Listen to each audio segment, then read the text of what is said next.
नवीन कवठा येथील लंगर साहिब गुरुद्वारा डेरा येथे उत्तर मराठवाडा प्रादेशिक विभाग फिस्कॉम सहयोग ज्येष्ठ नागरिक संघ, वजीराबाद ज्येष्ठ नागरिक संघ, नांदेड जिल्हा ज्येष्ठ नागरिक संघ, समन्वय समिती तथा वनिता विकास महिला मंडळ ज्येष्ठ नागरिक संघ नांदेड यांच्या संयुक्त विद्यमाने ज्येष्ठ नागरिक भव्य महामेळाव्याचे आयोजन करण्यात आले होते।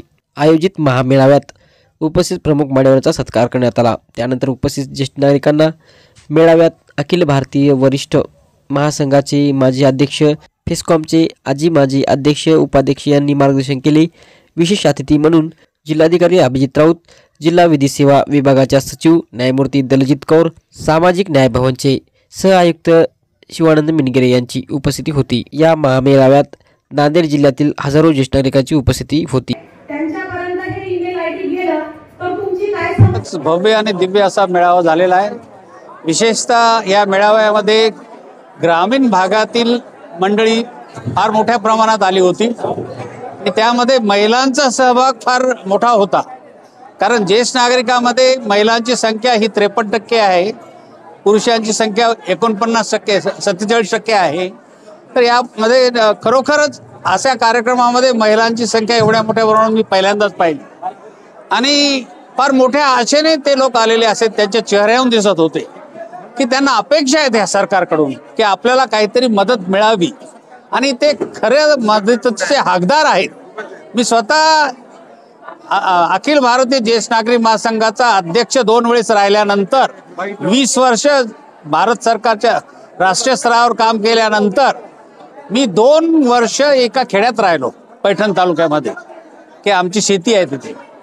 ते मी जवळून पाहिलेलं आहे ज्येष्ठ नागरिकांचा खेड्यामध्ये काय परिस्थिती आहे, फार दयनीय परिस्थिती आहे असं मी स्वतः डोळ्यांनी पाहिले नुकतंच।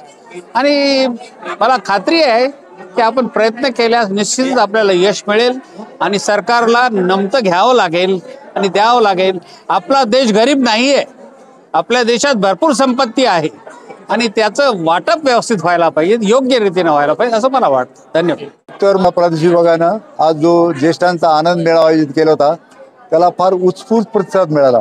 मला अत्यंत आनंद वाटतो की हे सर्व ज्येष्ठ नागरिक बहुसंख्य ग्रामीण भागात आले होते आणि ज्येष्ठ नागरिकांच्या प्रश्नाबद्दल या मेळाव्यात चर्चा झाली।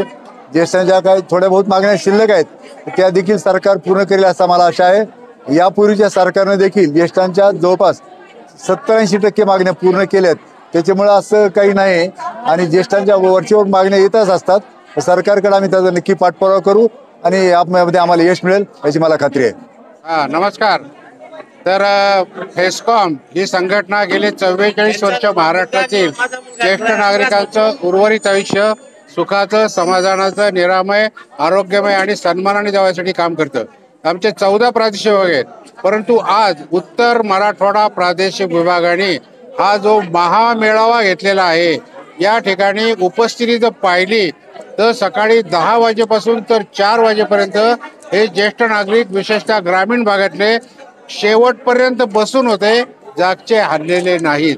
आणि आज महाराष्ट्रामध्ये 6000 ज्येष्ठ नागरिक संघ असताना उत्तर मराठवाडा हा एकमेव असा प्रादेशिक विभाग आहे की आज जवळजवळ 1200 ज्येष्ठ नागरिक संघ या उत्तर मराठवाडा प्रादेशिक विभागाचे आहेत। आणि हे सगळं श्रेय जे आहे ते हंसराज वैद्य, त्यांची सगळी टीम आणि हे सगळे संघ ग्रामीण भागातले आहेत। विशेषतः ग्रामीण भागातील लोकांना खऱ्या अर्थाने आर्थिक, आरोग्य आणि सर्व प्रकारच्या सुविधा मिळवून देण्याचं काम हे फिस्कॉम करते आणि ते काम हे उत्तर मराठवाडा प्रादेशिक विभाग अतिशय तन्मयतेने करत आहे।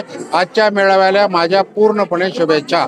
मित्रांनो, आज मी खूपच आनंदी आहे आणि माझ्यासारखा श्रीमंत ह्या जगात कोणी नाही असं मला वाटतं, कारण जवळपास 10 ते 15 हजार ज्येष्ठ नागरिक जमा झाले, स्वखर्चाने आले, स्वतःच्या मागण्यासाठी स्वतःहून आले। याचा अर्थच असा आहे, शासनाने आता अधिवेशन चालू आहे, अजून 1 दिवस अधिवेशन आहे 20 तारखेपर्यंत। तर शासनाला मी नम्र विनंती करू इच्छितो, ह्या सगळ्या महामेळाव्याच्या योजनेच्या पाठीमागचा आमचा अर्थ शासनाने समजून घ्यावा। इथे जे कोणी आलेले आहेत ते कुठल्याही महामंत्र्याला सुद्धा येत नाहीत, एवढी गर्दी झालेली आहे। आणावं लागलं नाही, स्वतःहून आले। याचा अर्थच असा आहे हे गरीब आहेत, गरजवंत आहेत, वंचित आहेत, दुर्लक्षित आहेत. शेतकरी, शेतमजूर, कष्टकरी, कामगार, विधवा आणि दिव्यांग. आता नवीन व्याख्येप्रमाणे हे सगळे यांची दृष्टी कमी झालेली आहे, आंधळे झालेले आहेत, कोणी लंगडे आहेत, बहिरे आहेत, काठीचा आधार घेऊन इथे आलेले आहेत. केवळ शासन आमच्यासाठी काही करेल का ह्या आशेपोटी इथे आलेले आहेत. तर शासनाला नम्र विनंती आहे की या पहिल्याच अधिवेशनामध्ये, हिवाळी अधिवेशनामध्ये त्यांनी आमच्यासाठी ज्येष्ठ नागरिक मायबाप योजना किंवा ज्येष्ठ नागरिक आजोबा आजी योजना आणावी आणि त्या योजनेअंतर्गत आमच्या प्रत्येकाच्या ज्येष्ठ नागरिकांच्या सरसकट नको, माझ्यासारख्या डॉक्टर हंसराज वैद्य सारख्या श्रीमंत डॉक्टर, इंजिनियर, प्राध्यापक, वकील, शिक्षक किंवा कुठल्याही उद्योगपतींनी 100 वर्ष जरी जगला तरी त्याला 5 पैसे देऊ नका, पण ह्या गरीब जनतेसाठी तुम्ही द्या. मायबाप योजना, गरीब ज्येष्ठ नागरिक मायबाप योजना आणि गरीब ज्येष्ठ आजोबा आजी योजनेअंतर्गत यांच्या प्रत्येकाच्या खात्यावर 5,000 रुपये किमान भरण्याची योजना करा. दुसरी गोष्ट, आम्ही देशाच्या निर्मितीमध्ये आणि राष्ट्राच्या निर्मितीमध्ये अत्यंत योगदान दिलेलं आहे. हे मंत्रिमंडळ आमच्यामुळं आहे. आम्ही जर तरुण नसतो त्या काळामध्ये तर हे जन्माला आले असते का? त्यांनी लक्षात घ्यावं. त्यांनाही आई वडील आहेत, त्यांनाही आजोबा आजी आहेत. त्यांनी याचा विचार करावा आणि ह्या योजना आणाव्यात. आणि किमान 5,000. आम्हाला गरिबी दाखवू नका. तुम्ही न मागता तुम्ही ज्येष्ठ लाडकी बहीण, लाडका भाऊ योजना देऊ शकता, तर लाडके मायबाप योजना का देऊ शकत नाही? लाडके मायबाप योजना म्हणून आम्हाला किमान 5,000 रुपये, आधार कार्ड आणि आमचं ओळखपत्र याच्यावर आधारित धरून द्या. आम्हाला कुठल्याही प्रमाणपत्राची गरज लागू नये एवढीच आम्हाला तुमच्या विनंती करतो. नागरिकांसाठी विविध योजनांचा जे लाभ आहे ते त्यांच्यापर्यंत पोहोचवावा याच्या उद्देशाने आज आम्ही जे टोल फ्री क्रमांक 15,100 याचे पोस्टरची वाटप केलेले आहे. त्याच्यामध्ये ईमेल ID देखील दिलेला आहे.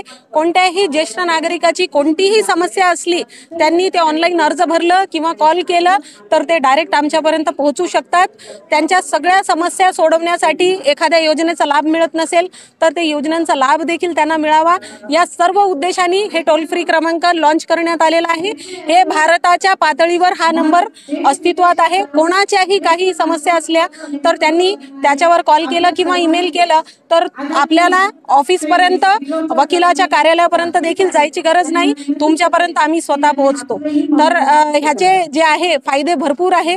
काही ज्येष्ठ नागरिकांच्या मागण्या आहे शासन दरबारी त्यांनी केलेले आहे. तर वरिष्ठ जेवढे अधिकारी आहे आज जे जसे आपले जिल्हाधिकारी आणि समाज कल्याण सहाय्यक आयुक्त मिनगिरे साहेब इथं आलेले होते. तर त्या सर्वांनी आता यांच्या मागण्या ज्येष्ठ नागरिकांच्या जे आहे ते शासन दरबारी पोहोचवण्याचा काम त्यांच्याकडून सुरूच आहे आणि जे त्यांच्या मागण्या आहे ते लवकरात लवकर पूर्ण होतील अशी मी आशा व्यक्त करते. धन्यवाद.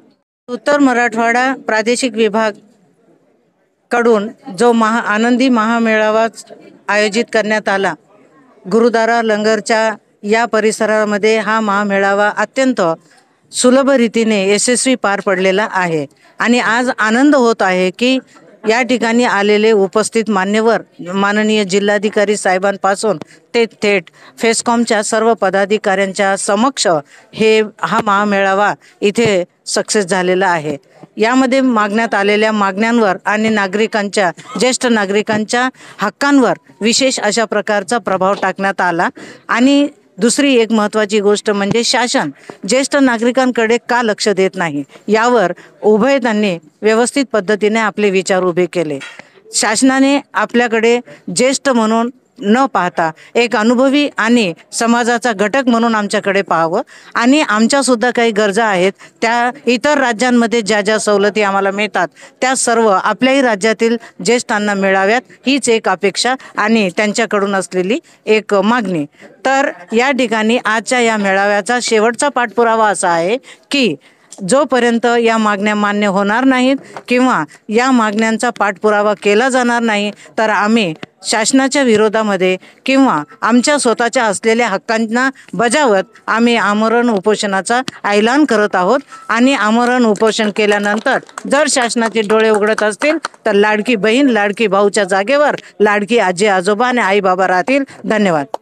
अच्छा, हाँ, आज का ये उत्तर मराठवाड़ा मेळावा जो वैद्य डॉक्टर ने और उनके सभी साथियों ने और हमारे पूरन शेट्टीवार मैडम और उनके सभी भगिनियों मिलके जो लिया है, ये पूरे तरह से सक्सेस है। क्योंकि मैं देख रही हूँ सवेरे 10 बजे से अभी तक हमारे ज्येष्ठ नागरिक गांव-गांव से आकर इसमें सहभाग लेकर उन्होंने पूरा अपना योगदान दिया। क्यों दिया? इतने उम्र में भी वो क्यों है?